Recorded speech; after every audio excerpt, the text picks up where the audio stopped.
Hey everybody, Lawyer Autumn Whit Boyd here. Happy Wednesday.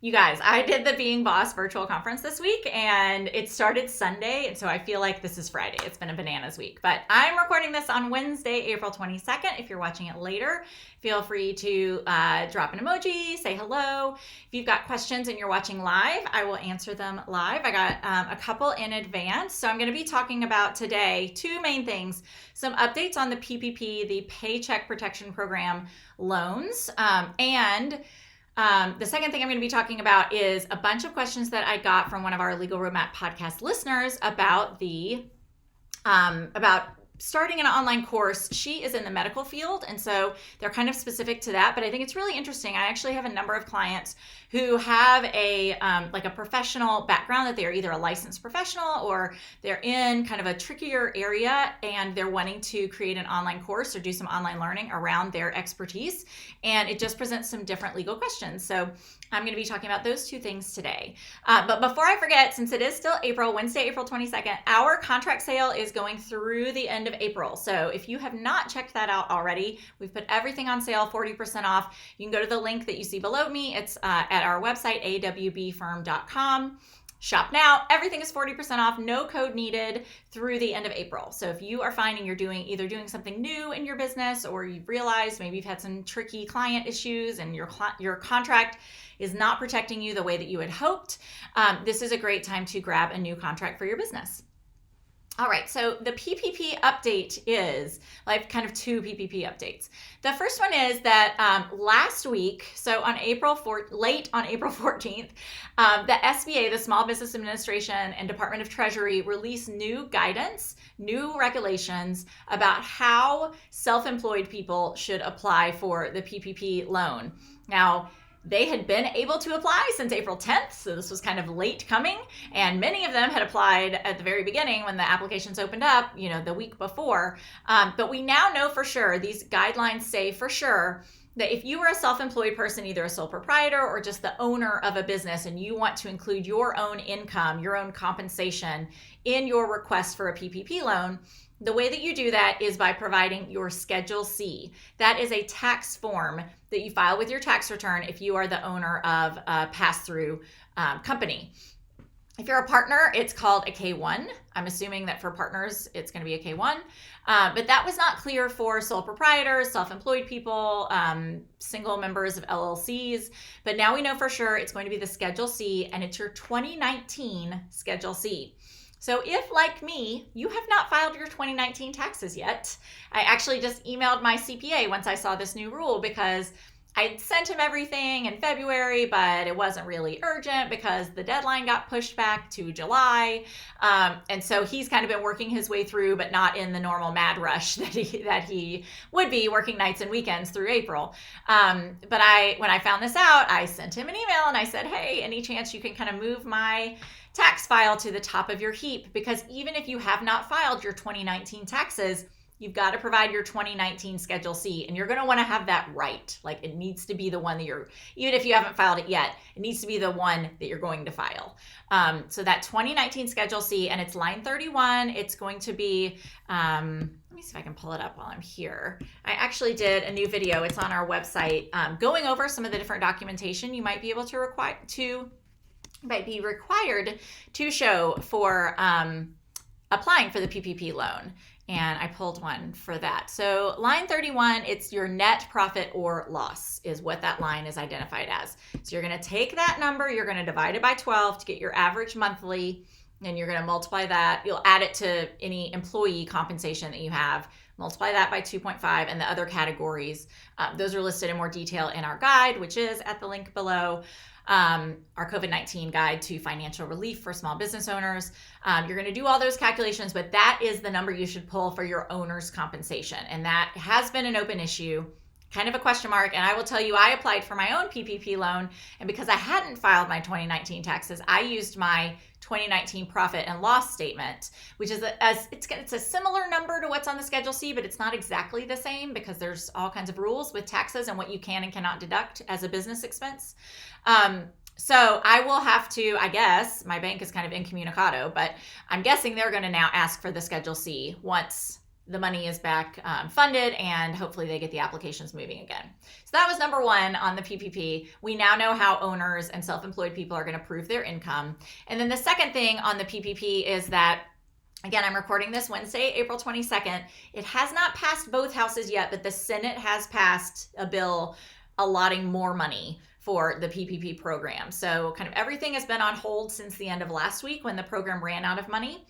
That should get up and running again fairly soon. What I've heard is the House is supposed to vote on it tomorrow, so Thursday.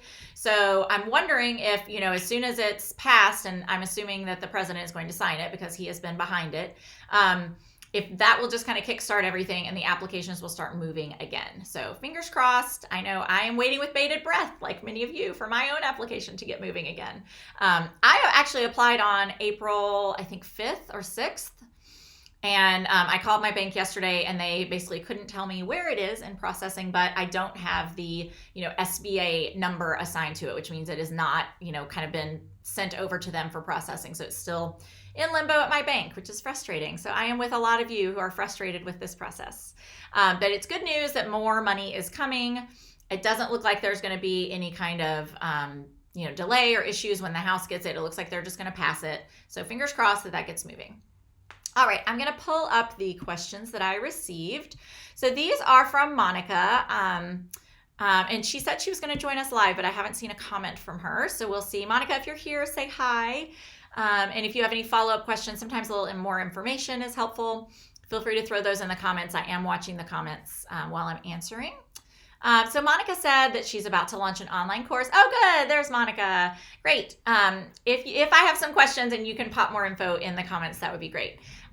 So she is, as I mentioned, a medical professional, and she is going to be doing an online course about prenatal fitness.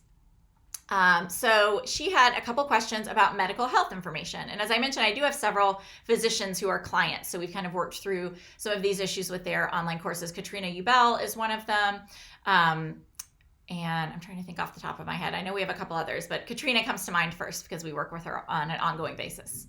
All right, so Monica asks that she wants to basically send them an intake form once they've purchased the course to get a better understanding, and she's asking, is she allowed to do this? And if so, is there, any proper verbiage or wording that she needs to say? She's getting to, her next sentence is exactly where my brain went, which is, do I have to store the information in a HIPAA compliant way? Even if, with this online course, she's not acting as a medical professional, she's just providing information. So Monica, here are some recommendations. I do think that you can ask for this kind of information, and I don't think that you have to store it in a HIPAA compliant way if you make really, really clear in all of your sales materials, in your terms and conditions, in the terms of use that your students sign when they purchase the course. When they send you the form, if you tell them that you're not going to be complying with HIPAA, you need to make it very clear that this course is for information only. It is not medical advice, and that you are not acting as a licensed medical professional. Now, this is kind of tricky because I'm guessing in your sales materials, you're kind of hyping the fact that you have this training and this licensure. So you need to be really clear that this is information. This is not individualized medical advice. And so you may want to think about that as you're drafting your sales materials and you're thinking about how you're going to sell this thing and market it, that if you don't want to comply with HIPAA, if you want to make it really clear, this is not like telehealth or distance medicine, that you are not providing those kinds of services that you're licensed to give.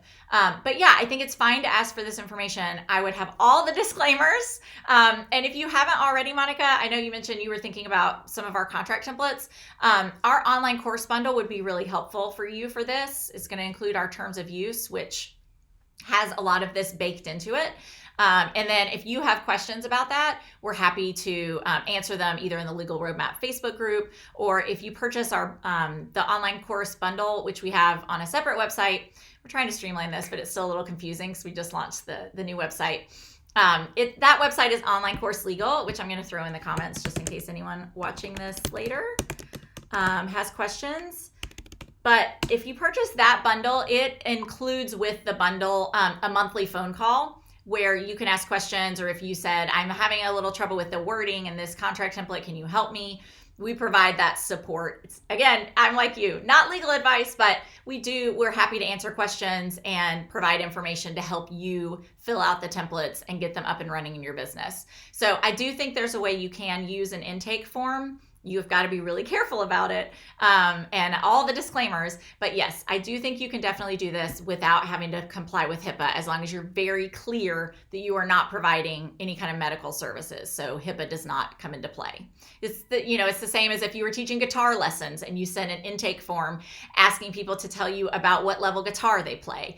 Think of it that way. You need to be that clear that it's not medical advice. All right. And then she has another question asking about, she would eventually maybe like to use some of the information collected for research purposes to advance the field of women's health. I think that's wonderful. Is this legally possible? So this is a great question for a lot of us who have students in our field, and we're gathering this amazing information from working with them or from information they submit to us as part of their coursework. This should go in your privacy policy. So if you intend to use someone's information in any way other than just basically providing the product to them, you need to tell them that. So you would want to add some language to your privacy policy saying, we may use your information for research purposes to advance the field of women's health. And you want to basically tell them what are the parameters around that. Is it going to be anonymous? How are you going to be careful about it so they know you're not just sending it out into the world with their name attached? You want to be just really open and honest about it so that people know before they submit their information to you kind of what to expect. Because that is something, frankly, that if I were purchasing a prenatal health course, I wouldn't necessarily think that my information was going to be used for research. So again, that may be something you want to just not have buried in your privacy policy, but also have a little more upfront, definitely in your terms of use, so that they're agreeing to it.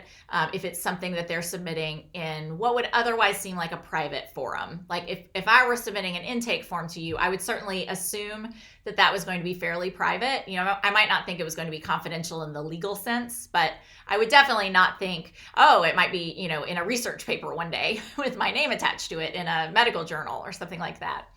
So yeah, I think that's a great idea. I think definitely being open and honest and upfront about it. Okay, and she's got a follow-up question. So along those lines, thinking about future research, is it okay to include validated outcome measures in the course? I'm not sure what that means, validated outcome measures. So if you can explain that, I'm happy to answer. And I'll go ahead and answer your next question while you're thinking about that. She also asked, for some women, it is simply not safe to exercise during pregnancy. Is it enough to have a list of who should not participate in the course on the website and then have them click a little I understand box when they purchase? Or do you think I need like a bold red pop-up before they purchase the course?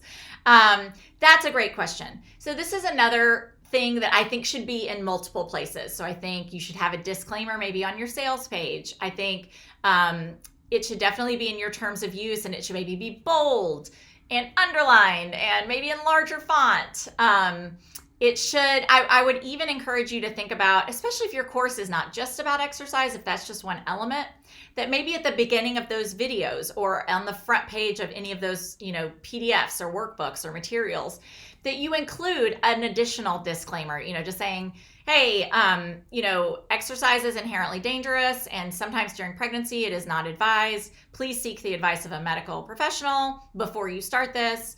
What I usually put in my terms of use is something like, we think it's a good idea to speak with a medical professional before you start any exercise program. But if you don't, you acknowledge that, basically we have advised you of that risk and you have chosen to go forward without advising a medical professional. And so you are accepting all potential risk of getting hurt.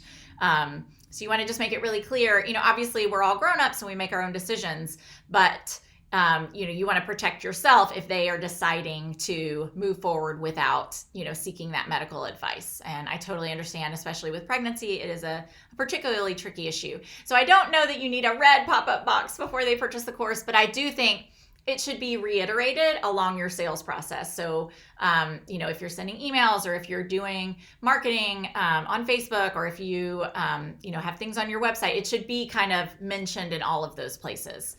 Because I do agree that's really important. Okay, I think she's got some follow-up about the validated outcome measures. She says, these mean standardized questionnaires that research has proven to measure what it's intending to measure. Yeah, I think that would be fine. I'm not sure. Monica, if you could tell me how you plan on using the questionnaires. Are these just things that the students would take as they're going through the course to kind of provide you information, or maybe to get advice on the next step for them? I'm not sure how these questionnaires kind of are in the mix in your course. So that would be helpful. But we're in, I sometimes joke that online courses are like the wild, wild west. So they are not regulated. There are really no rules other than the general marketing rules that apply to all businesses, and the general, business rules that apply to all businesses. So I would say if it's okay offline, it's typically going to be okay online. So she says, follow up, my thought was to administer the pregnancy experience scale at the beginning, middle, and end of the course to see how the program I'm offering is affecting their overall experience. Oh, so that makes sense. So you're basically kind of validating whether your course is, I'm guessing, whether your course is affecting their experience. I think that's great. And I think gathering that is fine. Again, I would give a disclaimer about how you're going to use that information if you plan to use that in future marketing materials, or as part of, an article you're working on for a medical journal or something like that. But yeah, I think that's fantastic. I think we should all be gathering feedback from our students. And Monica just has this scientific background, so she has a much more specific tool in her toolkit than I have. But no, I think that's wonderful. Yeah, I think that's great. I don't want to sell anything that isn't truly helping. I love your heart, Monica. That's really wonderful. So I hope this was helpful. I love digging in, and I hope for you watching, even if you're not a medical professional, which most of us are not, I hope this was helpful for you to see, just kind of for any type of course business, some of the things you might want to think through as far as gathering information from your students, as far as using intake forms or using questionnaires as part of your process. I think it can be really wonderful. Again, I use the guitar teacher example. For someone teaching guitar, you might start with a self-assessment of, how confident do you feel with your guitar skills, or how many songs can you play, or things like that. And then, are they moving along the scale as they're going through your course? I think that's a phenomenal idea. And then also, of course, disclaimers. Disclaimers are really important anytime you are a licensed professional. So, all right, I'm trying to keep these not too long, and I've already gone on for 21 minutes, so I'm going to sign off. I hope you guys have a great rest of your week. I will keep updating our guide to the PPP program, and just kind of on social media, on Facebook and Instagram. Those are the two places I like to hang out. So definitely stay tuned for more information about that. I will be updating it, and I will talk to you guys next week.